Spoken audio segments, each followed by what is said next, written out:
अस्सलाम वालेकुम स्टूडेंट्स, मैं मुकेन अकेडमी में खुशामदीद। और बच्चों प्राइमरी क्लासेस की क्लास 2 में इंग्लिश में हम स्पिरिट ऑफ सैक्रिफाइस जो कि हमारा यूनिट 1 है उसकी बच्चों हम रीडिंग भी कर चुके हैं, एक्सप्लेनेशन भी समझ चुके हैं, उस चैप्टर की थीम और स्टोरी हम पढ़ चुके हैं, समझ आ गया है चैप्टर में क्या है। और हम उसकी वर्ड टू नो भी समझ चुके हैं जो कि आपने याद करनी है। वर्ड टू नो बच्चों की वर्ड टू नो भी एग्जाम्स में आती है, ठीक है। अब हम आ जाते हैं एक्सरसाइज की तरफ। तो बच्चों एक्सरसाइज है, अच्छा वो स्टडी में देख लीजिए। What caused Ali to change? तो अली चेंज कैसे हो गया था? अली चेंज ऐसे हुआ था कि अली ने अपने भाई की बातें सुन ली थी। आहद ने समझाया था अली को कि हमारे पास अल्लाह ताला ने जो है ब्लेसिंग दी है और हम थैंक करेंगे अली। अली का मतलब माइंड जो है सारी चीजें आहद की वजह से चेंजेस आई थी अली में, ठीक है ना। और फिर इस स्टोरी का एंड मुझे बहुत अच्छा लगा क्योंकि बहुत ही खूबसूरत एंड है जिसमें बच्चों को बताया गया है कि जब हमारे पास कोई ऐसी सिचुएशन आती है, कोई ऐसी ट्रबल आती है और हमें वो चीज़ नहीं करनी होती है, हमें वो चीज़ नहीं मिलती, तो हम अपनी प्रॉब्लम को समझे लेकिन हम अल्लाह का फिर भी शुक्र अदा करें कि अल्लाह ताला ने और बहुत सी नेमतें दी हैं। हम वो चीज़ ना होने पे उदास नहीं हो। और हमारी सेक्रीफाइस है, हमारी सेक्रीफाइस ये कि हम अपने दिल से उदासी निकाल दें और खुशी को अपने दिल में जगह दें ताकि हमारे माँ बाप भी खुश हों और अल्लाह ताला का भी शुक्र अदा करें कि अल्लाह ताला ने हमें माँ बाप जैसी नेम दी और उसके अलावा बहुत कुछ दिया है जो कि हमारे पास है, ठीक है। तो इस स्टोरी का एंड मुझे बहुत अच्छा लगा कि बच्चों को मोरली बहुत स्ट्रॉन्ग किया गया, ठीक है। अब आ जाते हैं हम एक्सरसाइज नंबर ए पे। ये देख लीजिए एक्सरसाइज नंबर ए कौन सी है? कॉम्प्रीहेंशन। एक्सरसाइज ए कॉम्प्रीहेंशन की है और कॉम्प्रीहेंशन में जो फर्स्ट एक्सरसाइज है सर्किल द करेक्ट आंसर, यानी आपके पास क्वेश्चन है और आपके पास क्वेश्चन के बाद 3 ऑप्शन दिए गए और 3 ऑप्शन में से एक ऑप्शन जो है वो करेक्ट ऑप्शन है और आपने क्या करना है, आपने उस ऑप्शन पे सर्किल करना है। तो क्वेश्चन देख सुन लीजिए, मैं रीड कर रही हूँ। What is more important for Eid ul Azha? तो इसका मतलब क्या है, ईद उल अजहा के लिए क्या चीज इंपॉर्टेंट है? अब ऑप्शन नंबर ए क्या है? Buying an animal, spending money, the spirit of sacrifice. तो ऑप्शन क्या है आपके लिए? क्या आपको एनिमल खरीदना है ईद उल अजहा के लिए? बाइंग एनिमल जरूरी है या बाइंग एनिमल के लिए जाहिर सी बात है आपके पास स्पेंडिंग और मनी होनी चाहिए जो कि आप स्पेंड करोगे, खर्च करोगे, ये जरूरी है। या ईद उल अजहा के लिए जरूरी है कि आपके दिल में जज्बा हो, नियत हो सैक्रिफाइस की। तो आई थिंक ईद उल अजहा के लिए शो ऑफ की ज्यादा जरूरी है, आपके दिल का जज्बा, आपकी नियत मैटर करती है। तो option number C is the correct, the spirit of sacrifice. अब आ जाते हैं क्वेश्चन नंबर 2 पे and question number 2 is the why did the family not buy a goat that year? कि इस साल जो है फैमिली ने क्यों नहीं खरीदा कोई जानवर, गोट वगैरह, बकरा, गाय, काऊ, कुछ भी नहीं खरीदा। तो इसके क्या ऑप्शन हो सकते हैं? अब आपने तो ये यानी कि वो बच्चे बहुत आराम से बता देंगे जिन्होंने इस चैप्टर को बहुत ध्यान से पढ़ा है और सुना है। तो ऑप्शन ए क्या है? The family had been really busy helping the mother get better, यानी कि जो पूरी फैमिली थी आहद की और अली की वो बहुत बिजी थी क्योंकि उसकी मम्मा जो थी वो इल थी, बीमार थी और वो हॉस्पिटलाइज थी और उनकी हेल्थ के लिए बहुत ज़्यादा ये लोग बिजी थे उनकी सेहत को बेटर करने के लिए।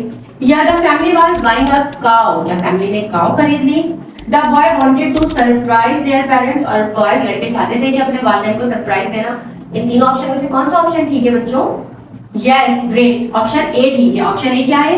The family had been really busy helping the mother get better, कि फैमिली बिजी थी मदर को हेल्प बेटर करने में, ठीक है। ऑप्शन ए ठीक है। अब आ जाते हैं एक्सरसाइज ए का जो नेक्स्ट क्वेश्चन है, answer the following question. Answer the following question में क्या है? क्वेश्चन नंबर 1 है what do you understand by spirit of sacrifice? कि आप क्या समझते हैं सैक्रिफाइस से, आपका क्या मतलब है, आपकी क्या समझ आया, आपने इस चैप्टर को पढ़ा, सैक्रिफाइस किसे कहते हैं? तो it means we should sacrifice anything that is dear to us for the sake of अल्लाह।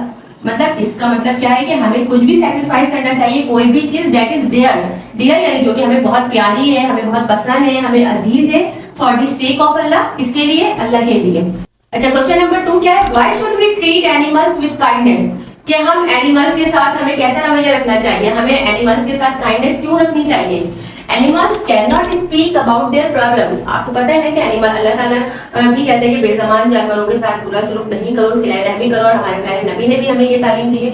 तो इसीलिए हमें जानवरों के साथ काइंडनेस रहकर रवैया रखना चाहिए और रहमदिली करनी चाहिए। जैसे कि इसका क्वेश्चन का आंसर भी क्या है कि animals can not speak about their problems, animals जो है अपनी प्रॉब्लम्स नहीं बता सकते, so we should take care of them, क्योंकि वो बोल नहीं सकते, बता नहीं सकते अपनी मसला कोई भी, उनको कोई तकलीफ हो, लेकिन हमें क्या करना चाहिए? हमें उनका ख्याल रखना चाहिए। और बच्चों को कहा जाता है कि जानवरों के साथ शरारत ना करें, उन्हें ईजा ना पहुंचाएं, उन्हें तकलीफ ना दें, क्योंकि ये बेजबान जानवर है। कहा जाता है ना बेजबान जानवर जिनके मुंह में जबान नहीं होती। हमने इस आंसर में भी यही बात कही है कि वो स्पीच नहीं कर सकते, वो बोल नहीं सकते, अपनी प्रॉब्लम को बता नहीं सकते, तो we should take care of them, तो हमें उनका ख्याल रखना चाहिए। तो बच्चों आपने इस वीडियो में, इस क्लास में, हमने ये हमारी क्लास नंबर 2 है। क्लास नंबर 1 में इस जो हमारी थी उसमें हमने एक्सरसाइज जो है करने से पहले हमने चैप्टर को अच्छे से पढ़ा। क्लास 1 जो वीडियो 1 हमारी होगी, पार्ट 1 होगा इस यूनिट का, उसमें हमने चैप्टर एक्सप्लेनेशन समझी, चैप्टर की रीडिंग की। और क्लास 2 जो हमारी है वीडियो 2 है, उसमें हमने एक्सरसाइज ए जो कि कॉम्प्रिहेंशन का मतलब क्या होता है, आपको याद करने की जरूरत नहीं होती है, लेकिन बाद में बच्चे क्वेश्चन आंसर याद कर लेते हैं, लेकिन अगर आप चैप्टर बहुत अच्छे से पढ़े और उस चीज से आपको आंसर देना होता है, तो कॉम्प्रिहेंशन का मतलब ये। और बाद दफा हमारे अपने जो बास क्लासेस में क्या होता है, बास स्कूल्स में ऐसा होता है कि कॉम्प्रिहेंशन आती है पेपर में। कॉम्प्रिहेंशन का मतलब किसी भी चैप्टर से पैराग्राफ आ जाता है या कोई अनसीन पैराग्राफ आ जाता है और आपके पास ऐसे क्वेश्चन दिए होते हैं और फिर आपने उस चैप्टर को पढ़ के उसके आंसर देने होते हैं, तो ये चीज कहलाती है कॉम्प्रिहेंशन। कॉम्प्रिहेंशन की 2 एक्सरसाइजेस थी, एक चूज द करेक्ट आंसर और दूसरी थी क्वेश्चन आंसर थे, ये वाले जिसके आंसर देने।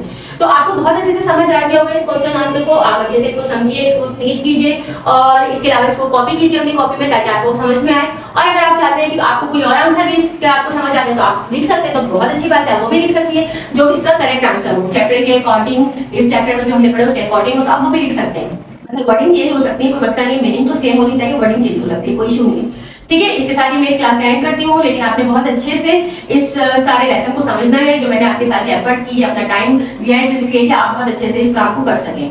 ठीक है, इस यूनिट को समझ सके, इसके कॉम्प्रिहेंशन समझ सके, इसके एक्सरसाइजेस आपके अच्छे से। नेक्स्ट क्लास में हम इसी यूनिट को लेके चलेंगे जो कि हमारी क्लास 3 होगी और इसके आगे के एक्सरसाइजेस हम देखेंगे। जब तक के लिए मुझे इजाजत दीजिए, लेकिन जाने से पहले आप बिल्कुल नहीं भूलेंगे वीडियो को लाइक करना, शेयर करना और चैनल को सब्सक्राइब करना। इसके साथ ही अपना बहुत सारा ख्याल रखिएगा। इजाजत दीजिए मुझे, अल्लाह हाफिज।